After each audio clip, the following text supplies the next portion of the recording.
హైడ్రా అధికారులు ఏకపక్షంగా తమ పట్టా భూముల్లోని ప్రహరీ గోడతో పాటు డివైడర్లు పలు నిర్మాణాలని హైడ్రా అధికారులు కూల్చివేశారని విద్యాసంస్థల అధినేత Nalla Malla Reddy Divyanagar flat owners association ప్రతినిధులు ఆరోపించారు. సోమాజిగూడ ప్రెస్ క్లబ్లో ఏర్పాటు చేసిన విలేకరుల సమావేశంలో మల్లారెడ్డితో పాటుగా అసోసియేషన్ అధ్యక్షుడు సంపత్ రెడ్డి, రాజారెడ్డి, ఉషాకాంత్, ఎండి హైదర్ మాట్లాడారు.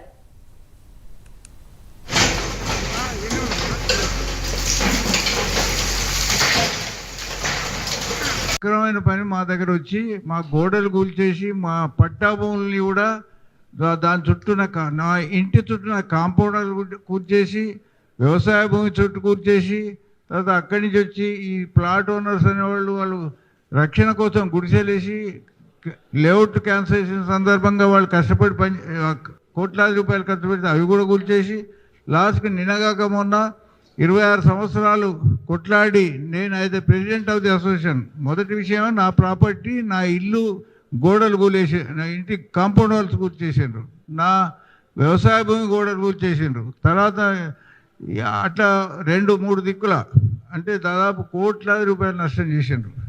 అది కాకుండా ఈ అసోసియేషన్ అనేది వీళ్ళిద్దరూ, ఈ అసోసియేషన్ జనరల్ సెక్రటరీ ఆయన ప్రెసిడెంట్గా పనిచేసిన రోజుల్లో వాళ్ళ చుట్టూ లేఅవుట్లన్నీ క్యాన్సిల్ అయిపోయినాయి. ఎప్పుడు 1997-98లోనే గవర్నమెంట్ 2005లో క్యాన్సిల్ అయిన తర్వాత వీళ్ళు వచ్చి మళ్ళీ పునర్నిర్మాణం చేసుకొని హెచ్ఎండికు ప్లాన్ తయారు చేసుకొని దాన్ని రక్షించుకున్న గోడల్ని కూడా కూలగొట్టిపోయినారు. It is all right.